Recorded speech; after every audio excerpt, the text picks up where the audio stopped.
Donuts are great. Jelly-filled are my favorite. Nothing beats a jelly-filled donut. What? What's going on, guys? Welcome back to Anime Kitchen, the show where we bring the food of anime and other media to life.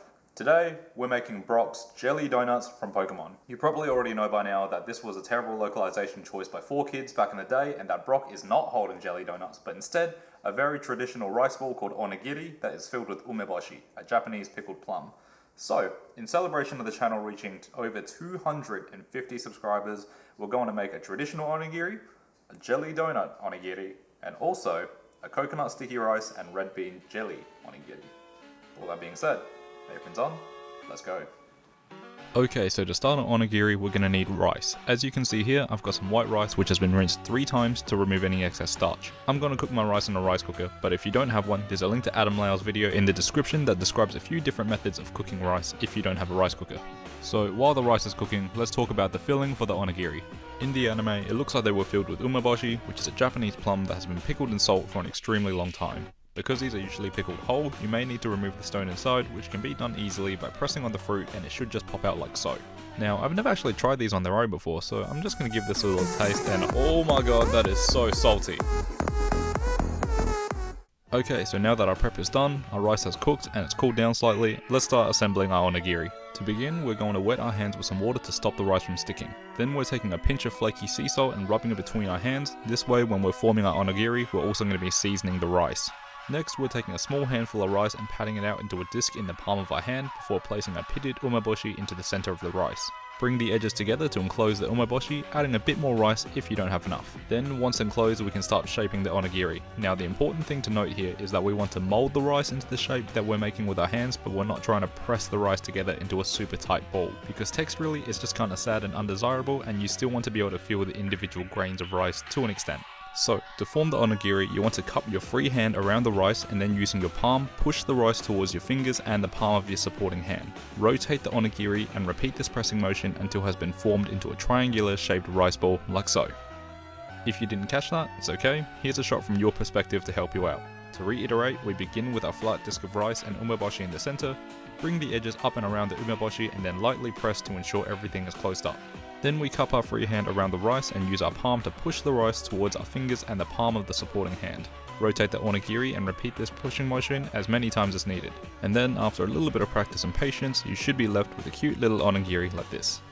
Lastly, to finish these guys off, we're going to trim some seaweed so that's long enough to wrap halfway up each side of the rice and apply that to the onigiri. And there you have a very simple salt and umeboshi onigiri. Now, I know these aren't exactly hard to make, but I gotta say, we did a real good job of making them look like the show, don't you think? Without further ado, let's give these guys a taste. As you might expect, they're quite simple in terms of flavour, but definitely a great snack. We've got the soft and fluffy rice, a slight crunch from the flakes of sea salt and seaweed, and then finally, the sour and salty punch of the umeboshi, which is thankfully dialed down when accompanied by a whole heap of rice. Whether you decide to fill these with umeboshi, meat, vegetables, or have them straight up plain, it's very easy to see why Japanese people adore onigiri so much, and it's definitely something you should try for yourself. I'm gonna go finish these guys up, and then we can go make some donuts. Starting off for our donuts, we've got 125 ml of warm milk, to which we're adding 1.5 teaspoons or 5 grams of dried yeast. Set that aside for 10 minutes or until it's nice and foamy. Next, in a large mixing bowl, we're adding in 245 grams of bread flour, 30 grams of white sugar, and 1 gram of salt before whisking to combine. Then to our dry ingredients, we're adding in our yeasty milk mixture along with 50 grams of unsalted butter and 2 egg yolks. Mix all this together until it starts to form into one cohesive dough that pulls away from the edges of the bowl.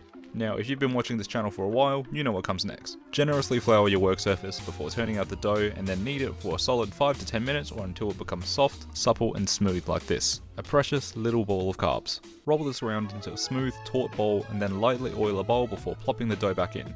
Cover with plastic wrap and let this rest in a warm place for 1.5 hours or until doubled in size. 1.5 hours later, you can see our baby got big. So, flour your work surface again, give the dough a couple tender strokes before punching the air out of it, and turn it out onto the counter. Knead for a couple more minutes to work out any excess air, and then with the floured rolling pin, we're going to roll out the dough until it measures 1 centimeter in thickness. Once it's all rolled out, we're going to trim off the edges of the dough before cutting it into 2 rectangles. Cut each of those rectangles into 3 squares, and then finally cut each of those squares diagonally to create your triangular donuts. After that, we're going to roll each of the corners of the dough against the work surface to round out the corners so that they look a little bit more like onigiri and less like a high school trigonometry question. Transfer the cut dough onto a lined baking tray, cover and allow to rest for 15 minutes. Moving over to the stove, we've got just a little less than 1 litre of vegetable oil in a high weld frying pan that is preheating to 180 degrees Celsius. Once up to temp, we're going to begin frying our donuts a couple at a time, flipping frequently to ensure an even rise and colouring on both sides. Once they've achieved a beautiful golden brown, we're going to transfer the donuts to a lined baking tray with a wire rack and allow them to cool off for 10 to 15 minutes, which conveniently gives us enough time to make a glaze for our donuts. In a mixing bowl, we've got 180 grams or 1.5 cups of icing sugar, to which we're going to add 1/4 of a cup of milk bit by bit. Stir the milk into the sugar until dissolved, and then you want to gradually add more milk a little bit at a time until you achieve a smooth, glossy and thin glaze that has just a bit more body to it than water. With the glaze finished, we can move back to our cooled donuts. We're first going to prick the bases of them with a paring knife, and then we're injecting them with your preferred choice of jam. For the sake of colour accuracy, I'm going to be using strawberry jam. Then once these guys are filled, we're going to coat them fully with our glaze, allowing the excess to run off before placing them into a bowl of rice bubbles that will adhere to the wet glaze. Make sure to use an adequately sized bowl for this step, otherwise you're going to make a big old mess like I am here. When the donuts are coated, we're going to set them aside for 5 minutes so that the glaze can harden. During that time, we're going to dust our work surface with some icing sugar before we start working with some fondant.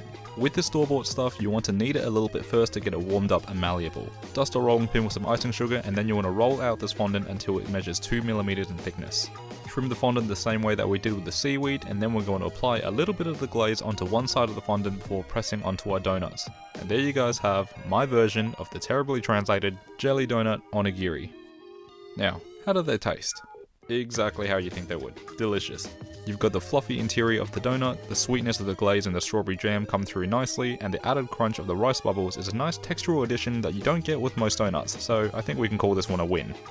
Now obviously these require a bit more work than a regular jelly donut, but you could totally skip the rice bubbles and fondant if you're not trying to make a YouTube video, and instead just make some awesome glazed and filled donuts instead, and you're going to have a great time.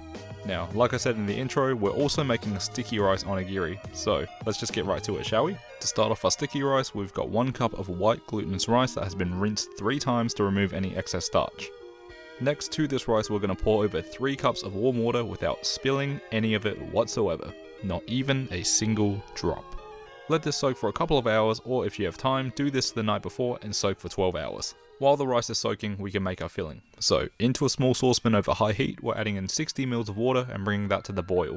And then once the water has come up to the boil, we're going to add in 5 grams of gelatin or agar and stir that in until it's fully dissolved.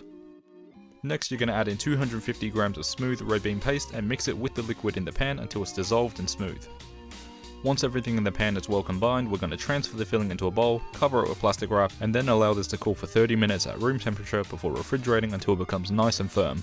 After a couple hours of soaking, we're draining and transferring the rice into a saucepan and topping it with 1 2/3 cups of water. Turn the heat to high and bring this to the boil. While the water is coming up to the boil, we're going to combine 1/3 of a cup of white sugar along with 1 cup of coconut milk. Heat this over medium and stir until the sugar is completely dissolved. Once the water with the rice has come up to the boil, we're going to drop the heat to low, cover it with a lid and let it cook for 15 minutes. During that time, we're going to bring the coconut mixture to the boil as well before taking it off the heat. Then when the rice is cooked through, you're going to add the coconut mixture to the rice and stir through to combine. Let this sit for 1 hour at room temperature to cool down, and then you're going to refrigerate this for another 2 hours to firm up. When everything has had enough time to firm up properly, we can get on to making our onigiri jelly donut hybrid. Starting the same way as the regular onigiri, we're wetting our hands before grabbing a handful of the coconut sticky rice, patting it down into a disc, and then placing a small bowl of the red bean jelly into the center. Then we're going to bring the edges of the rice together into the center and enclose the jelly, adding more rice if necessary. Use your free hand to cup the sticky rice and use the pushing motion that was described earlier to begin forming a desired triangular shape. Rinse and repeat this method for as many onigiri as you need. Then to finish these guys off, we're going to trim some black fondant to a length that will reach halfway up each side of the rice to act as our seaweed stand-in. And there you have a coconut sticky rice filled with red bean jelly, made to look like an onigiri. YouTube really does make people do some weird stuff, huh? Alright guys, it's been a long day, so let's just get straight into the tasting of this one. And my completely unbiased, 100% objective evaluation of this recipe is that it tastes great. You've got that aromatic coconut flavour permeating through every grain of the sticky rice, and it melds beautifully with the intense sweetness of the red bean jelly in the centre. As far as I know, this is the first time that someone has made a filled sticky rice onigiri, and I think it turned out well. The only thing I might change next time is reducing the water content when cooking the rice to make them a bit more solid, but overall I'm very happy with how they taste, but structurally they could definitely be firmer. Now, I really have to say this properly, guys. Thank you so much for the support you've given me and this channel since its inception. 2 weeks ago we had just crossed 250 subscribers, which is when I started planning the special. However, as of right now, while recording this audio, we are nearly at 350 subscribers. That is absolutely nuts, and I'm so excited to continue creating content for you all. Now, I don't want to sound ungrateful for this next bit, however, in the past 28 days, this is a breakdown of the people that have been watching my videos. You can see that 1/3 of the viewers are subscribed, while 2/3 are not subscribed. If you aren't subscribed to the channel, but you have been watching my videos anyway, consider subscribing. It really helps out the channel a lot with the whole YouTube algorithm thing, which essentially just means that the videos on my channel will reach more people, and through that we can convert more weebs into cooks, more cooks into weebs, and then suddenly we're all a bunch of enthusiastic home cooks that like watching anime, and that just sounds like a great world to be living in. And as always guys, thanks so much for watching today's episode. If you enjoyed it, let me know by dropping a like down below, and let me know in the comments what food from anime and other media you'd like to see me make in the future. Subscribe to the channel for a new episode every single week, and until then, roll up your sleeves, slap on an apron, and I'll see you in the anime kitchen. Peace.